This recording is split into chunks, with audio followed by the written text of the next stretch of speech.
যে কোনো নিরামিষের দিনে মাথায় হাত দিয়ে না ভেবে চটজলদি সহজ ঘরোয়া কিছু উপকরণ দিয়ে বানিয়ে ফেলুন এই নিরামিষ সয়াবিন কোপ্তা কারি। এর জন্য প্রথমে আমরা কয়েকটা আলু নিয়ে সেগুলোকে দুরকমভাবে কেটে নেব। কাটা হয়ে গেছে, এবার এগুলোকে ভালোভাবে সেদ্ধ করে নেব। দেখো আমার সেদ্ধ হয়ে গেছে। এবার এগুলোকে আলাদাভাবে নামিয়ে রাখলাম। এবার আমি আমার পরিমাণ মতো কিছুটা সয়াবিন নিয়ে নিয়েছি। আগেই কড়াইতে কিছুটা জল গরম হওয়ার জন্য বসিয়েছিলাম। এরপর ওই সয়াবিনগুলোকে কড়াইতে ওই গরম জলের মধ্যে দিয়ে ভালো করে নেড়ে চেড়ে নেব। এবার এর মধ্যে পরিমাণ মতো লবণ ও কিছুটা হলুদ দিয়ে নেব। লবণ আর হলুদ দেওয়া হয়ে গেলে আবার ভালোভাবে লবণ ও হলুদটাকে মিশিয়ে নেব নেড়ে চেড়ে। দেখো ভালোভাবে নেড়ে চেড়ে মেশানো হয়ে গেছে আমার। এবার কিছুক্ষণ অপেক্ষা করব ভালোভাবে সেদ্ধ হওয়ার জন্য। দেখো ভালোভাবে সেদ্ধ হয়ে গেছে। এবার জল থেকে ছেঁকে নামিয়ে নিচ্ছি। এবার এটা একটু ঠান্ডা করে নেব। তত সময়ে সেদ্ধ করে রাখা পাতলা আলুগুলোকে ম্যাশ করে নেব সুন্দরভাবে, যাতে গোটা গোটা না থাকে। দেখো সুন্দরভাবে ম্যাশ করা হয়ে গেছে। এত সময়ে সয়াবিনগুলোও ঠান্ডা হয়ে গিয়েছে। এবার সয়াবিনগুলোকে ভালো করে জল থেকে নিংড়ে তুলে রাখবো। এবার একটা বাটির মধ্যে ওই নিংড়ে তুলে রাখা সয়াবিনগুলো, ম্যাশ করে রাখা আলু, পরিমাণ মতো লবণ, হলুদ গুঁড়ো, লঙ্কার গুঁড়ো, চিলি ফ্লেক্স, বেশ কিছুটা জিরে গুঁড়ো ও কিছুটা তেল দিয়ে ভালো করে মেখে নেব। আপনারা এখানে চাট মশলা ব্যবহার করতে পারেন বা ম্যাগি মশলা ব্যবহার করতে পারেন। এই সব উপকরণগুলো ভালোভাবে মেশানো হয়ে গেলে এর মধ্যে কিছুটা বেসন ও বেকিং পাউডার দিয়ে ভালোভাবে মেখে নেব আরও একবার। দেখো সুন্দরভাবে মাখানো হয়ে গেছে।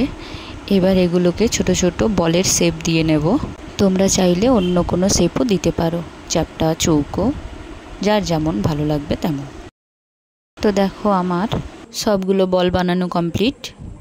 এবার কড়াইতে কিছুটা সাদা তেল নিয়ে নেব। সাদা তেলটা গরম হয়ে গেলে এর মধ্যে বলগুলোকে দিয়ে একদম লালচে লালচে করে ভেজে নেব।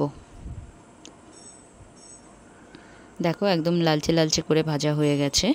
এবার এগুলো তুলে নিচ্ছি। দেখো তোমাদের একটা ভেঙে দেখাই ভেতরটা কেমন হয়েছে। কড়াইতে বেঁচে যাওয়া তেলে সেদ্ধ করে রাখা আলুগুলো দিয়ে একটু লাল লাল করে ভেজে নেব। সেদ্ধ করার সময় লবণ দিয়ে সেদ্ধ করেছিলাম, তাই আর এখন লবণ দেব না, শুধু একটু হলুদ গুঁড়ো দিয়ে ভালো করে লাল লাল করে ভেজে নেব। ভাজা হয়ে গিয়েছে, এখন আলুগুলোকে তুলে রাখছি।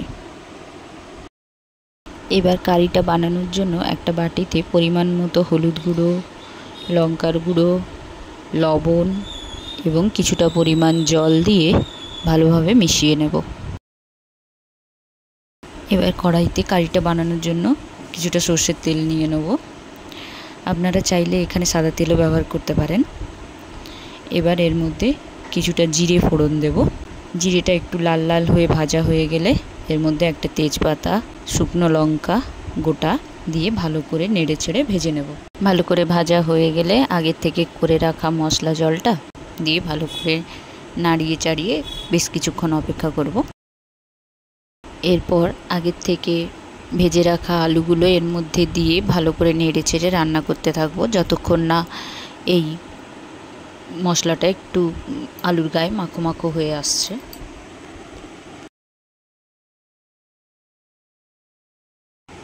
দেখো পুরো মশলাটা আলুর গায়ে মাখো মাখো হয়ে গেছে। এবার এর মধ্যে কিছুটা জল দিয়ে দেব গ্রেভির জন্য।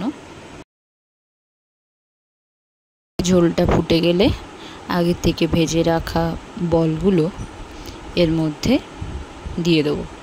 দিয়ে 5 মিনিটের জন্য ঢাকনা দিয়ে রান্না করে নেব। দেখো 5 মিনিট পর ফিরে এলাম, খুলে দেখাচ্ছি কেমন হয়েছে। দেখো একদম গ্রেভিটা বসে গেছে, এবার ভালো করে নেড়ে চেড়ে নিয়ে এর মধ্যে কিছুটা জিরে গুঁড়ো দিয়ে আবারও নেড়ে চেড়ে নিয়ে কিছু সময়ের জন্য অপেক্ষা করব। এই সয়াবিন কোপ্তা কারি দুপুরে হোক বা রাতে, ভাতে হোক বা রুটিতে জমিয়ে খাওয়া যাবে। তোমরা প্রত্যেকে একবার ট্রাই করে দেখতে পারো। তোমাদের সঙ্গে কথা বলতে বলতে আমার সয়াবিনের কোপ্তা কারি একদম রেডি। এবার নামিয়ে নেওয়ার পালা। দেখো কেমন হয়েছে, আর খেতে হয়েছে দুর্দান্ত। মনেই হবে না নিরামিষ। নিরামিষের দিনে এমন এক পদ হলে বাচ্চা থেকে বুড়ো বাড়ির সকলেই খুশি হয়ে যাবে। আজকের মতো বাই।